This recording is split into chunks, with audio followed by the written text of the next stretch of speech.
శాంతి. ఈరోజు Murali date 10 October 2023. బాబా చెప్తున్నారు, మధురమైన పిల్లల్లారా, ప్రభాత సమయంలో మనసు బుద్ధి ద్వారా తండ్రినైనా నన్ను స్మృతి చెయ్యండి. జత జతలో భారతదేశాన్ని దైవీ రాజ్యస్థానముగా తయారు చేసే సేవ కూడా చెయ్యండి అని బాబా అంటున్నారు. ఈరోజు మురళిలోని ప్రశ్న, సూర్యవంశీ రాజధాని బహుమతిగా ఏ ఆధారం పైన లభిస్తుంది? సమాధానము, సూర్యవంశీ రాజధానిని బహుమతిగా తీసుకోవాలంటే తండ్రికి పూర్తి సహాయకారులుగా అవ్వండి. శ్రీమతమును అనుసరిస్తూ ఉండండి. ఆశీర్వాదాలను వేడుకోకూడదు, కానీ యోగ బలంతో ఆత్మను పావనముగా చేసుకునే పురుషార్థం తప్పకుండా చెయ్యాలి. దేహ సహితంగా దేహ సర్వ సంబంధాలను త్యాగం చేసి అత్యంత ప్రియమైన ఒకే ఒక్క తండ్రిని స్మృతి చేసినట్లయితే మీకు సూర్యవంశ రాజధాని బహుమతిగా లభిస్తుంది. అందులో శాంతి, పవిత్రత, సుఖము అన్నీ ఉంటాయి. పాట, చివరికి ఆ రోజు ఈనాటికి వచ్చింది. ఓం శాంతి. ఓం శాంతి అంటే ఏమిటో పిల్లలైన మీ బుద్ధిలో ఉండనే ఉంది. తండ్రి ఏదైతే అర్థం చేయిస్తున్నారో అది ప్రపంచంలో పిల్లలైన మీకు తప్ప ఇతరులెవ్వరికీ అర్థం కాదు. ఎలాగైతే ఎవరైనా కొత్త వారు వచ్చి ఏదైనా మెడికల్ కాలేజీలో కూర్చున్నారు అనుకోండి, వారు ఏమీ అర్థం చేసుకోలేరు కదా. అలాగే ఇక్కడ కూడా కొత్త వారికి ఏమీ అర్థం కాదు. మనుషులు వెళ్ళి విన్నా అర్థం చేసుకోలేని సత్సంగం ఇంకేదీ లేదు. అక్కడైతే శాస్త్రాలు మొదలైన వాటిని వినిపిస్తారు. ఇది పెద్ద కాలేజీలన్నింటిలో పెద్ద కాలేజీ. కొత్త విషయం ఏమీ కాదు. స్వయంగా తండ్రి కూర్చుని పిల్లలకు రాజయోగాన్ని నేర్పించే ఆ రోజు మళ్ళీ ఈనాడు వచ్చింది. ఈ సమయంలో భారతదేశంలో రాజ్యమే లేదు. మీరు ఈ రాజయోగము ద్వారా రాజాది రాజులుగా అవుతారు. అనగా ఏ వికారి రాజులు ఉన్నారో వారికి కూడా మనం రాజులుగా అవుతున్నాము అని మీకు తెలుసు. ఇప్పుడు మనకి మంచి బుద్ధి లభించింది కదా. ఎవరు ఏ కర్మ చేసినా అది బుద్ధిలో ఉంటుంది కదా. మీరు సైనికులు, యోధులు. ఆత్మలైన మనము ఇప్పుడు తండ్రితో యోగం జోడించడం వలన భారతదేశాన్ని పవిత్రముగా చేస్తాము అని మీకు తెలుసు. అంతేకాక సృష్టి చక్రము యొక్క ఆది మధ్యాంతాల జ్ఞానాన్ని ధారణ చేసి మనం చక్రవర్తి రాజులుగా కూడా అవుతున్నామనేది తెలుసుకున్నారు. మనము యుద్ధ మైదానంలో ఉన్నాము అని సదా మీకు బుద్ధిలో ఉండాలి అని బాబా అంటున్నారు. విజయం మనదే, ఇది నిశ్చితము. మనం ఇప్పుడు మళ్ళీ భారతదేశాన్ని డబల్ కిరీటధారి రాజస్థానముగా తయారు చేస్తున్నాము. బాబా చిత్రాల గురించి చాలా బాగా అర్థం చేయిస్తూ ఉంటారు. మనము 84 జన్మలు పూర్తి చేసుకుని ఇప్పుడు వాపస్ వెళ్ళి మళ్ళీ వచ్చి రాజ్యపాలన చేస్తాము. ఈ బ్రహ్మ కుమారీలందరూ ఏం చేస్తున్నారు?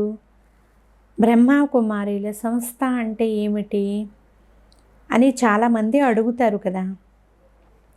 మేము శ్రీమతమును అనుసరిస్తూ ఈ భారతదేశాన్ని మళ్ళీ దైవీ రాజ్యస్థానముగా తయారు చేస్తున్నామని బీకేలు వెంటనే చెప్తారు. మనుషులకు స్త్రీ అనే పదానికి అర్థం కూడా తెలియదు. శ్రీ అంటే శ్రేష్టాతి శ్రేష్టమైన వారు శివబాబా అని అర్థము. బాబా అంటున్నారు, అందరికంటే శ్రేష్టమైన వారు శివబాబాయే, వారి మాలయే తయారు అవుతుంది అని మీకు తెలుసు కదా. ఈ మొత్తం రచన అంతా కూడా ఎవరిది? క్రియేటరు అంటే రచయిత అయిన తండ్రిదే కదా. సూర్యవంశీయులు, చంద్రవంశీయులు అందరూ ఎవరైతే ఉన్నారో వారందరి మాల కూడా రుద్రుడైనటువంటి శివబాబాదే. అందరికీ తమ రచయిత ఎవరో తెలుసు. కానీ వారి కర్తవ్యం గురించి తెలియదు. శివబాబా ఎప్పుడు ఎలా వచ్చి పాత ప్రపంచాన్ని కొత్తదిగా తయారు చేస్తారు అనేది ఇది కూడా ఎవరి బుద్ధిలోనూ లేదు. కలియుగం ఇంకా చాలా సంవత్సరాలు కొనసాగుతుంది అని వారు భావిస్తారు. మనము దైవీ రాజ్యస్థానాన్ని స్థాపన చేసేందుకు నిమిత్తంగా అయ్యాము అని ఇప్పుడు పిల్లలు తెలుసుకున్నారు. తప్పకుండా దైవీ రాజ్యస్థానము స్థాపన అవుతుంది. ఆ తరువాత మళ్ళీది క్షత్రియ రాజ్యస్థానముగా అయిపోతుంది త్రేతాయుగంలో. మొదటి సూర్యవంశీయుల తర్వాత క్షత్రియ కులం వారి రాజ్యము ఉంటుంది. మీరు చక్రవర్తి రాజారాణులుగా అవ్వాలి అంటే మరి మీ బుద్ధిలో చక్రం తిరగాలి కదా అంటున్నారు బాబా. మీరు ఎవరికైనా ఈ చిత్రాలను చూపించి చాలా బాగా అర్థం చేయించగలుగుతారు. ఈ లక్ష్మీనారాయణులు సూర్యవంశ కులం వారు, ఈ సీతారాములు క్షత్రియ వంశానికి చెందినవారు. తర్వాత వైశ్య శూద్ర వంశీ పతిత కులం వారిగా తయారైపోతారు. పూజ్యులు మళ్ళీ పూజారులుగా అవుతారు. సెంగల్ కిరీటధారి రాజుల చిత్రాన్ని కూడా తయారు చేయాలి. ఈ ఎగ్జిబిషన్ చాలా అద్భుతంగా అవుతుంది. డ్రామానుసారము సేవ కొరకు ఈ ప్రదర్శన అవసరం చాలా ఉంది అని మీకు తెలుసు. అప్పుడే కదా పిల్లల బుద్ధిలో ఈ జ్ఞానం నిలుస్తుంది. నూతన ప్రపంచం ఎలా స్థాపన అవుతుందో ఈ చిత్రాల ద్వారానే అర్థం చేయించబడుతుంది. పిల్లల బుద్ధిలో సంతోషం యొక్క పాదరస మట్టము పైకి ఎక్కిపోవాలి అంటున్నారు బాబా. సత్యయుగంలో ఆత్మజ్ఞానం ఉంటుంది. అది కూడా ఎప్పుడైతే ముసలివారిగా అవుతారో అప్పుడు నేను ఈ పాత శరీరాన్ని వదిలి మళ్ళీ ఒక నూతన శరీరాన్ని తీసుకోవాలి అనే ఆలోచన స్వతహాగానే అక్కడ కలుగుతుంది. ఈ ఆలోచన చివరి సమయంలో వస్తుంది. మిగిలిన సమయమంతా చాలా ఖుషీగా చాలా ఆనందముగా ఉంటారు. మొదట ఈ జ్ఞానం ఉండదు. ఎంతవరకు తండ్రి వచ్చి తమ పరిచయాన్ని ఇవ్వరో అంతవరకు పరమాత్ముని నామరూప దేశ కాలాల గురించి ఎవ్వరికీ తెలియదు అని పిల్లలైన మీకు బాబా అర్థం చేయించారు. వారి పరిచయం కూడా చాలా గంభీరమైనది. మొదట వారిది లింగ రూపమునే చెప్పవలసి ఉంటుంది. రుద్రయజ్ఞాన్ని రచించినప్పుడు మట్టితో కూడా చాలా శివలింగాలు తయారు చేస్తారు. వాటి పూజ జరుగుతూ వచ్చింది. తండ్రి మొదటనే తాను బిందు రూపమని తెలపలేదు. బిందు రూపమని చెప్పి ఉంటే మీరు అర్థం చేసుకోలేకపోయేవారు. ఏ విషయం ఎప్పుడు అర్థం చేయించాలో అప్పుడే అర్థం చేయిస్తారు. ఈ విషయము మొదటే ఎందుకు తెలపలేదు, ఈరోజు ఎందుకు అర్థం చేయిస్తున్నారు అని ఇలాగా అడగకూడదు. డ్రామాలో ఇలాగే నిర్ణయించబడింది అంటున్నారు బాబా. ఈ ప్రదర్శన ద్వారా సర్వీసు చాలా వృద్ధి చెందుతుంది. పరిశోధన ద్వారా కొత్తది కనుగొంటే ఆ తరువాత చాలా వృద్ధి చెందుతూ పోతుంది. బాబా మోటారు ఉదాహరణ ఇస్తారు కదా. ప్రారంభంలో మొదటి మోటారు తయారు చేయడానికి చాలా కష్టమే ఉండవచ్చు. కానీ ఆ తరువాత చూడండి, పెద్ద పెద్ద కార్ఖానాలలో ఒక్క నిమిషంలో మోటారు తయారైపోతుంది. ఇప్పుడు సైన్స్ చాలా ప్రగతిని సాధించింది అంటున్నారు బాబా. భారతదేశం ఎంత పెద్దదో మీకు తెలుసు. ప్రపంచం ఎంత పెద్దదో కూడా తెలుసు. మళ్ళీ అది ఎంత చిన్నదైపోతుందో కూడా మీకు తెలుసు. బుద్ధిలో ఈ విషయాలను చాలా బాగా కూర్చోబెట్టాలి. సేవాధారి పిల్లల బుద్ధిలో ఈ విషయాలన్నీ ఉంటాయి. మిగిలిన వారి సమయము తినడంలో త్రాగడంలో వ్యర్థ విషయాల్లోనే వృధాగా అయిపోతుంది. భారతదేశంలో మళ్ళీ దైవీ రాజ్యస్థానము స్థాపన అవుతూ ఉంది అని మీకు తెలుసు. వాస్తవానికి కింగ్డమ్ అంటే రాజ్యము అనే పదము కూడా తప్పే. భారతదేశము దైవీ రాజ్యస్థానముగా తయారవుతుంది. ఈ సమయంలో అసురీ రాజ్యస్థానం ఉంది, రావణ రాజ్యం ఉంది. ప్రతి ఒక్కరిలో కూడా పంచ వికారాలు ప్రవేశించి ఉన్నాయి. కోట్లాది మంది ఆత్మలు ఉన్నారు. అందరూ పాత్రధారులే. వారి వారి సమయాలలో వచ్చి వారి పాత్ర చేసి వెళ్ళిపోతారు. మళ్ళీ ప్రతి ఒక్కరూ తమ తమ పాత్రలు రిపీట్ చేయవలసి ఉంటుంది. సెకండు డ్రామా ఉన్నది ఉన్నట్లుగా రిపీట్ అవుతుంది.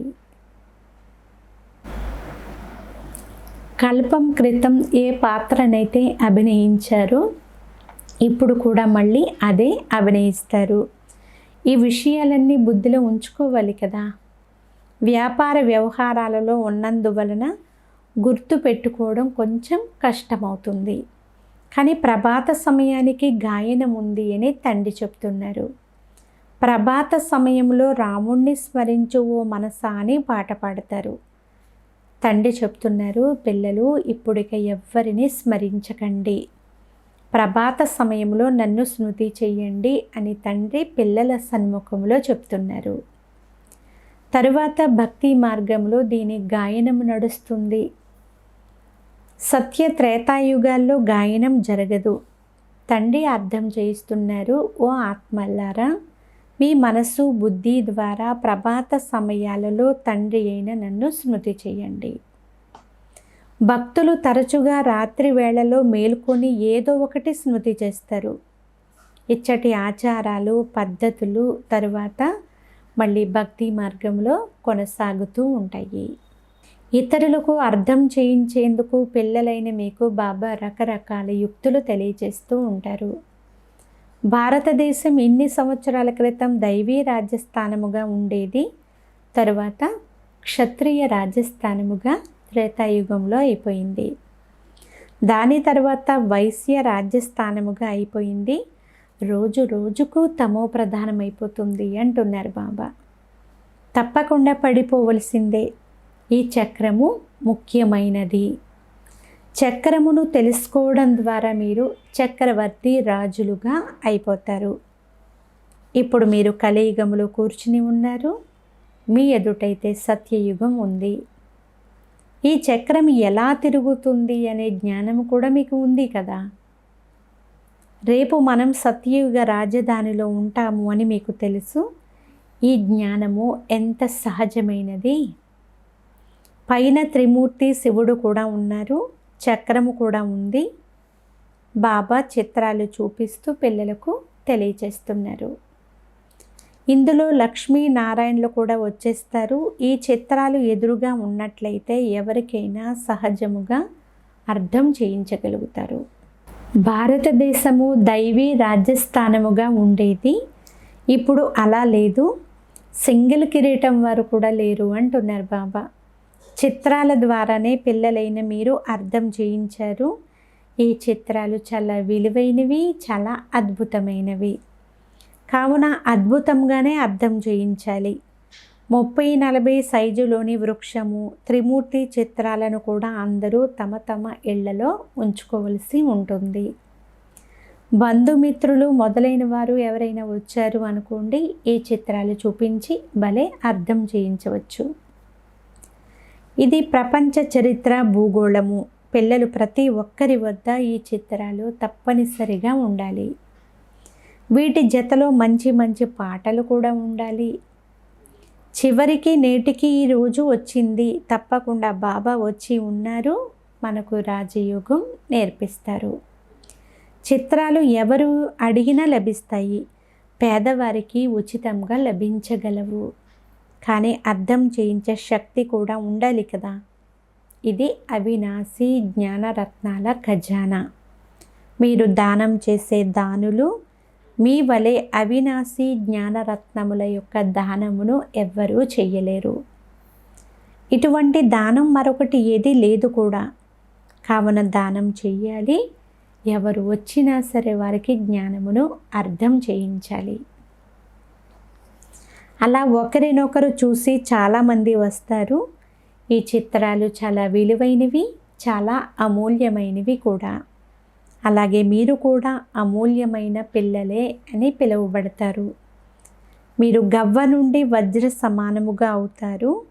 ఈ చిత్రాలు విదేశాలకు తీసుకొని వెళ్ళి అర్థం చేయిస్తే చాలా అద్భుతం జరుగుతుంది. ఇంతవరకు సన్యాసులు మేము భారతదేశపు యోగం నేర్పిస్తాము అని చెప్తూ వచ్చారు. ప్రతి ఒక్కరూ కూడా తమ ధర్మమును మహిమ చేస్తారు. బౌద్ధ ధర్మము వారు కూడా ఎంతోమందిని బౌద్ధులుగా తయారు చేస్తారు. కానీ అందులో ఎలాంటి లాభము లేదు. మీరు కూడా మనుష్యులను కోతుల నుండి మందిరానికి యోగ్యులుగా తయారు చేస్తారు. అంటే బందర్ నుండి మందిరక యోగ్యులుగా తయారు చేస్తారు. భారతదేశంలోనే సంపూర్ణ నిర్వీకారులు ఉండేవారు. భారతదేశం పవిత్రముగా ఉండేది.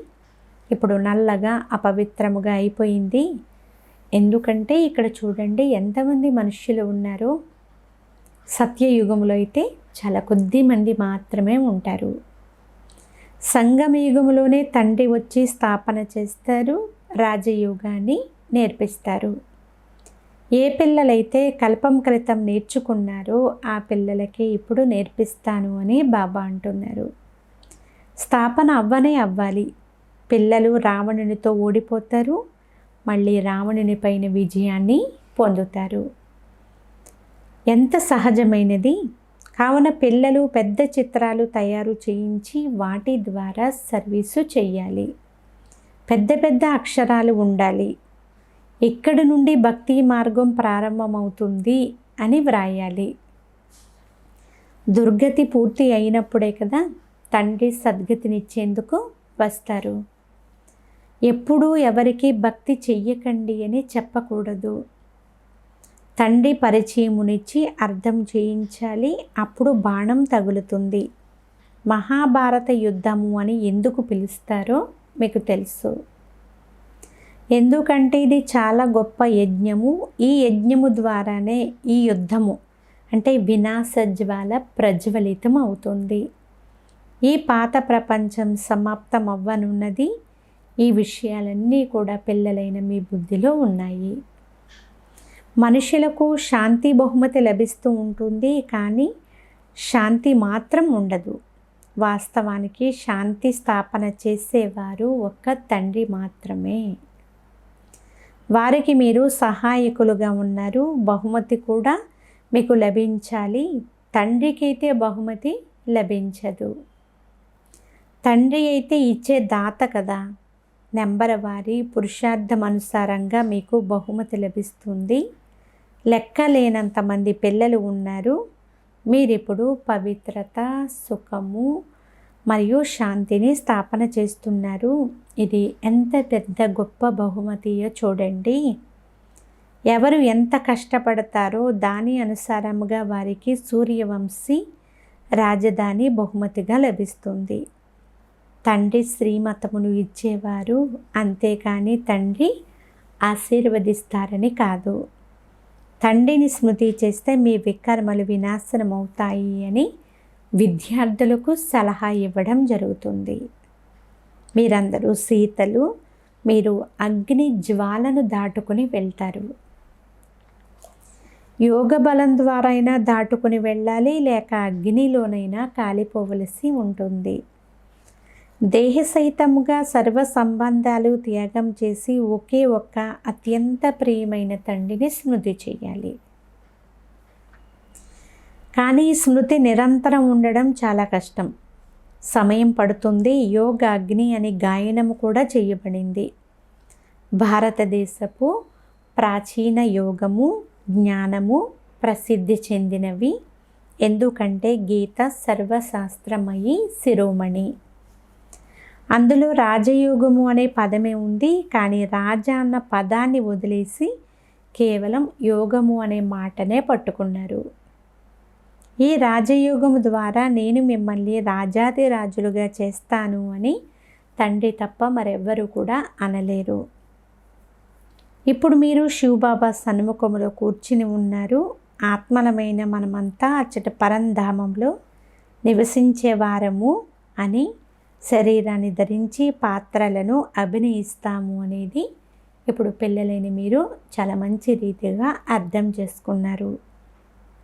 శివబాబా పునర్జన్మను తీసుకోరు, అలాగే బ్రహ్మ, విష్ణు, శంకరులు కూడా తీసుకోరు. తండ్రి చెప్తున్నారు, నేను పతితుల నుండి పావనంగా చేసేందుకే వస్తాను. అందుకే ఓ పతిత పావన రండి అని నన్ను స్మృతి చేస్తూ వచ్చారు. ఈ వాక్యం చాలా ఖచ్చితమైనది, యాక్యురేట్ అంటున్నారు బాబా. తండ్రి అంటున్నారు, నేను మిమ్మల్ని పావనముగా చేసి దేవీ దేవతలుగా తయారు చేస్తున్నాను. అందువలన మీకు ఎంత నశ ఎక్కాలి. బాబా ఇతనిలో వచ్చి మాకు శిక్షణ ఇస్తున్నారు. ఈ పండ్ల తోటకు యజమాని మాత్రం బాబానే. మనము బాబా చేతిని పట్టుకున్నాము. ఇదంతా కూడా బుద్ధికి సంబంధించిన విషయము. బాబా మనల్ని ఆవలి తీరానికి విషయసాగరం నుండి క్షీరసాగరంలోకి తీసుకుని వెళ్తారు. అచ్చటసలు కొంచెము కూడా వికారాల యొక్క ప్రసక్తి ఉండదు. అందుకే అది నిర్వికారి ప్రపంచము అని అనబడుతుంది. భారతదేశం నిర్వికారముగా ఉండేది, ఇప్పుడు చూస్తే చాలా వికారీగా అయిపోయింది. భారతవాసీలే చక్రంలో పూర్తిగా తిరుగుతారు. ఇతర ధర్మాల వారు పూర్తి చక్రమంతా తిరగరు, వారు చివరిలోనే వస్తారు. ఇది చాలా అద్భుతమైన చక్రము. బుద్ధిలో నశ ఉండాలి. ఈ చిత్రాలపైన కూడా చాలా చాలా గమనం పెట్టాలి అని బాబా అంటున్నారు. సర్వీసు చేసి చూడండి, విదేశాల్లో కూడా చిత్రాలు వెళ్తే మన పేరు ప్రసిద్ధి అవుతుంది. విహంగ మార్గంలో సర్వీసు జరుగుతుంది అని బాబా అంటున్నారు. అచ్చా, మధురాతి మధురమైన అపరూపమైన పిల్లలకు మాతాపిత బాబ్దాదాల ప్రియ స్మృతులు మరియు గుడ్ మార్నింగ్. ఆత్మిక పిల్లలకు ఆత్మిక తండ్రి నమస్తే. ఆత్మీయ తండ్రికి ఆత్మీయ పిల్లల యొక్క ప్రియ స్మృతులు, గుడ్ మార్నింగ్ మరియు నమస్తే నమస్తే నమస్తే. ధారణ కొరకు ముఖ్య సారము. ఫస్ట్ పాయింట్, మీకు ఏవైతే అవినాశీ జ్ఞానరత్నాల యొక్క ఖజానా లభించిందో దానిని ఇతరులకు దానం కూడా చెయ్యాలి. మీ సమయాన్ని తినడం, త్రాగడం, వ్యర్థ మాటల్లో అస్సలు వృధా చేసుకోకండి. సెకండ్ పాయింట్, గవ్వ వంటి మనుష్యులను వజ్ర సమానమైన వారిగా తయారు చేసే సేవలు చెయ్యాలి. తండ్రి నుండి ఆశీర్వాదము ఇవ్వమని, కృప చూపించమని వేడుకోకూడదు. వారి సలహా ప్రకారంగానే నడుస్తూ ఉండాలి. ఈరోజు వరదానము, సేవ ద్వారా ప్రాప్తించే గౌరవము, పదవిని త్యాగం చేసి అవినాశి భాగ్యాన్ని తయారు చేసుకునే మహాత్యాగి భవ. సారాంశము, పిల్లలైన మీరు ఏదైతే శ్రేష్టమైన కర్మ చేస్తారో ఆ శ్రేష్ట కర్మ మరియు సేవకు ప్రత్యక్ష ఫలం ఏమిటంటే అందరి ద్వారా మహిమ చేయబడము. సేవాదారికి శ్రేష్టమైన గాయనపు సీటు లభిస్తుంది. గౌరవము, పదవి యొక్క సీటు లభిస్తుంది. ఈ సిద్ధి తప్పకుండా ప్రాప్తిస్తుంది. కానీ ఈ సిద్ధులు దారిలో బస వంటివి. ఇదేమి ఫైనల్ గమ్యమైతే కాదు. అందువల్ల దీన్ని త్యాగం చేసే త్యాగవంతులుగా, భాగ్యవంతులుగా అవ్వండి. దీనినే మహాత్యాగిగా అవ్వడము అని అంటారు. గుప్త మహాదాని విశేషత త్యాగాన్ని కూడా త్యాగం చేసే త్యాగి. స్లోగన్, ఫరిస్తా అవ్వాలి అంటే సాక్షిగా ఉంటూ ప్రతి ఆత్మ యొక్క పార్టును చూడండి, సకాష్ను ఇస్తూ ఉండండి. అచ్చా, ఓం శాంతి.